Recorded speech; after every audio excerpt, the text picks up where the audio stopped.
माता हमारा पिताजी उठ जाओ, हमें।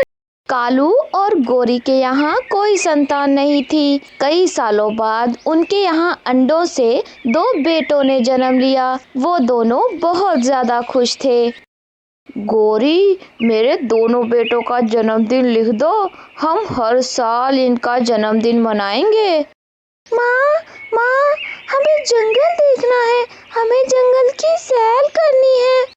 बेटा, अभी बहुत रात हो गई है, तुम दोनों सो जाओ। सुबह मैं और आपके पिताजी आपको अपने ऊपर बिठाकर जंगल की सैर करवाएंगे। फिर वो सब सो जाते हैं। दिन होने में थोड़ा समय ही रह जाता है कि जंगल में एकदम से आग भड़कने लगती है। देखते ही देखते आग पूरे जंगल में फैल जाती है।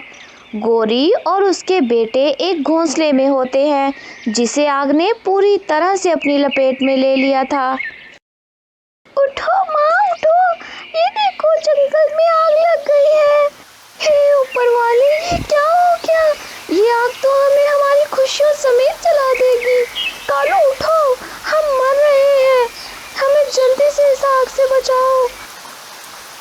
कालू फौरन जाग जाता है और आग को चारों तरफ देखकर घबरा जाता है। गोरी, तुम अभी तक यहाँ क्या कर रही हो? दोनों बेटों को लेकर जल्दी से बाहर निकलो। कालू और गोरी दोनों यह जान चुके थे कि अब हम नहीं बच सकते, लेकिन वो खुद की बलि देकर अपने बेटों को बचाने का फैसला कर लेते हैं। कालू भड़कती हुई आग में गोरी के घोंसले में जाता है।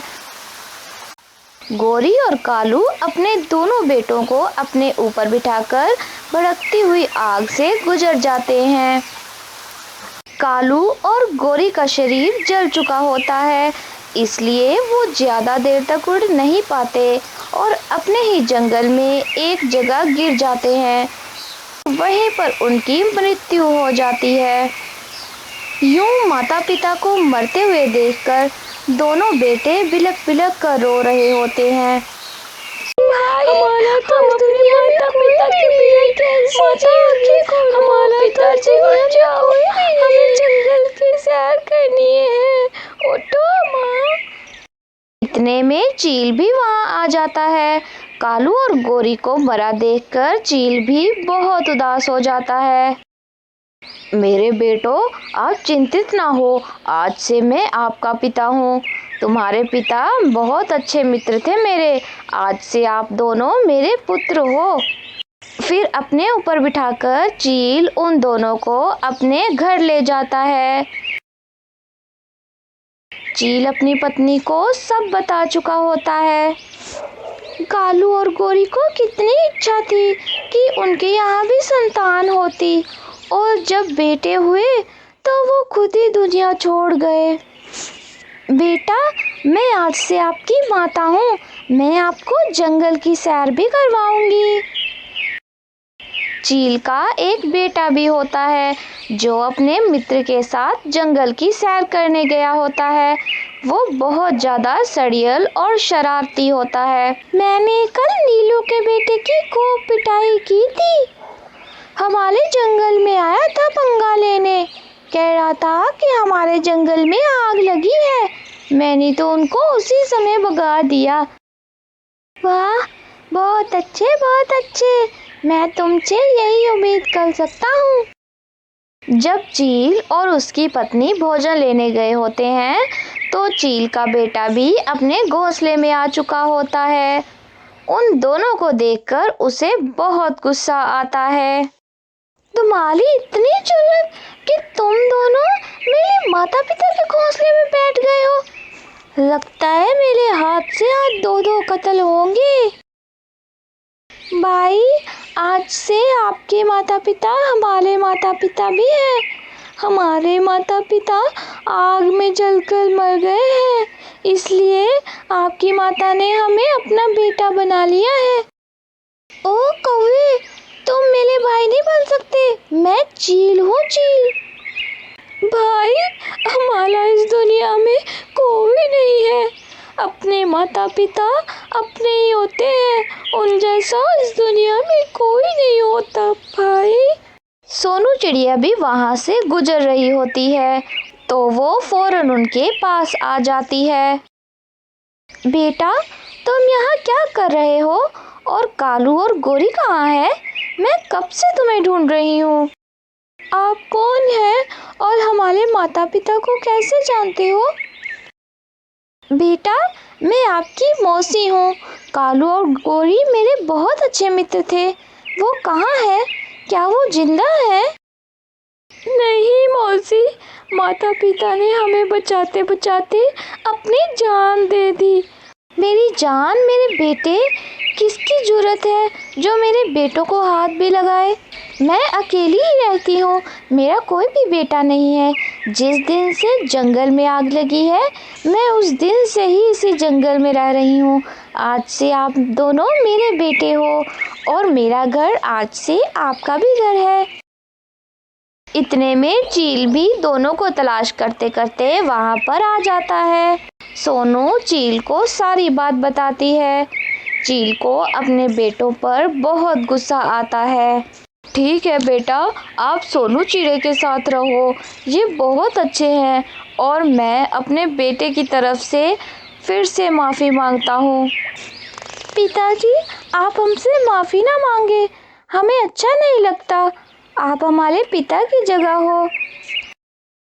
फिर कालू और गोरी के दोनों बेटे सोनू चिड़िया के साथ खुशी खुशी रहने लगते हैं और चील भी उनसे मिलने आती रहती है। इस कहानी से हमें यह सीख मिलती है कि हमें यतीमों और मिस्कीनों की मदद करनी चाहिए, ना कि उन पर जुल्म करना चाहिए, क्योंकि दूसरों का दर्द बांटना ही हमारी जिंदगी का असल मकसद है। एक दिन एक चील अंडा लेकर कालू और गोरी के पास बैठी हुई थी। ये पेड़ आपके लिए बिल्कुल ठीक है चील दीदी, आप भी इसी पेड़ पर हमारे साथ घोंसला बनाएं। मैं बताता हूँ, सुबह सुबह उधर से इस पेड़ में धूप भी आती है और दोपहर को ये झाड़ियों वाली शाख छांव देती है। मेरे पास मेरा अंडा भी है, मुझे ये पेड़ पसंद नहीं, मैं किसी और पेड़ पर चली जाऊंगी। ऐसा कहते हुए वो चील वहां से चली जाती है। कालू, देखो, ये चील तो नीलू चिड़िया की तरफ जा रही है, मगर ऐसा हुआ तो नीलू चिड़िया का तो चील से दोस्ती हो जाएगी। हाँ गोरी, अगर चील ने नीलू चिड़िया से दोस्ती कर ली तो वो छोटी होकर भी हमें आंखें दिखाएगी। कुछ करो गोरी। फिर चील अपना अंडा उठाकर वहां से जंगल की ओर रवाना हो जाती है। मैं किसी घोंसले की तलाश में हूँ, क्या ये घोंसले में मैं रह सकती हूँ? हाँ चील बहन, ये घोंसला मेरा ही है और काफी समय से खाली है। यदि आप चाहें तो इस घोंसले में रह सकती हैं। मुझे ये पेड़ बहुत पसंद आया नीलू। नीलू, हम दोनों बहनों की तरह ही रहेंगे। तुम्हारा भी एक अंडा है और मेरा भी। कभी तुम भोजन ले आया करना और कभी मैं ले आया करूँगी। मुझे आपके साथ रहकर बहुत अच्छा लगेगा। मैं आपकी हर तरह से सहायता करूँगी।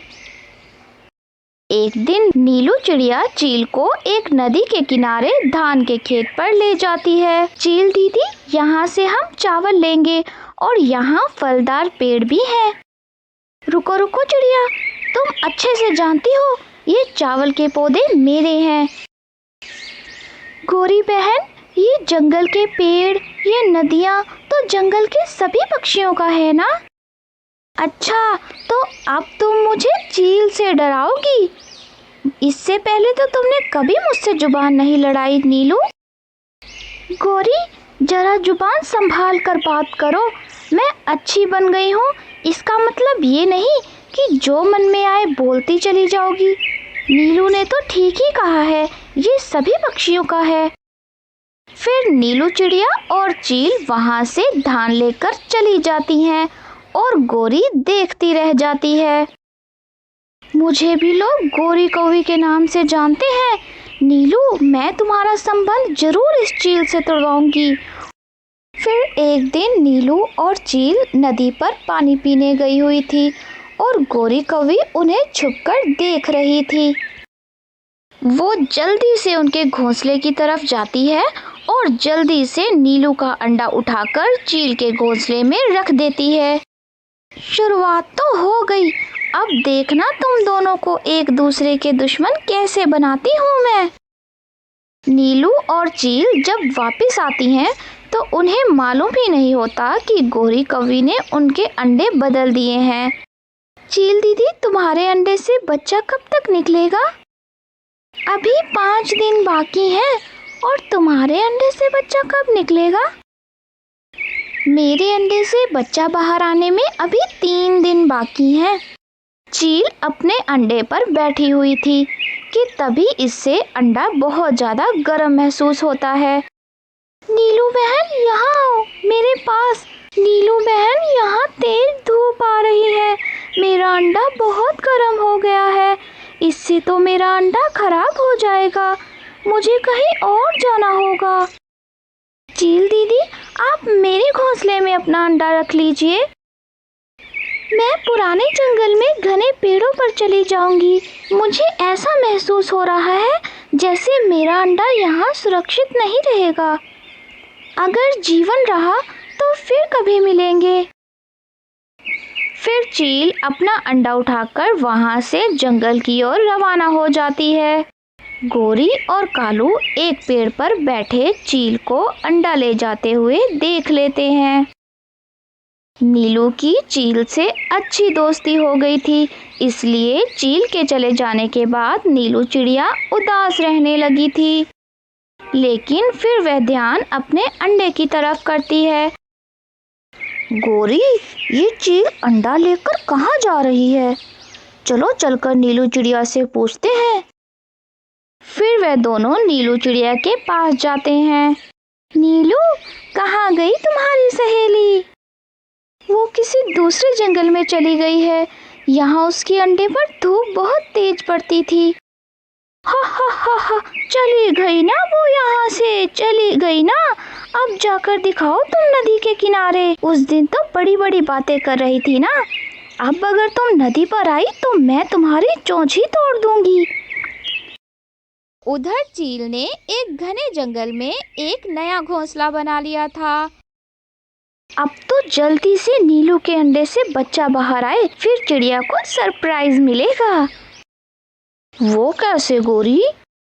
क्योंकि मैंने कुछ दिन पहले नीलू और चील के अंडे एक दूसरे से बदल दिए थे। हा हा हा हा, वाह गोरी वाह, क्या बात है, तुमने तो कमाल ही कर दिया। अब मजा आएगा। और आए भी क्यों ना, तुम जो मेरी पत्नी हो। और उसमें से जब बच्चा निकलता है तो नीलू देखकर हैरान रह जाती है। हाँ, ये तो मेरा बच्चा नहीं है, ये तो मेरी सहेली चील का बच्चा है। आखिर ऐसा कैसे हो गया? अंडे को किसने बदला? दूसरी तरफ चील के अंडे से भी बच्चा बाहर निकल आया था। ये कैसे हुआ? मेरे अंडे से नीलू सहेली का अंडा आखिर किसने बदल लिया? हो ना हो, ये जरूर उस गोरी कौवी का ही काम होगा।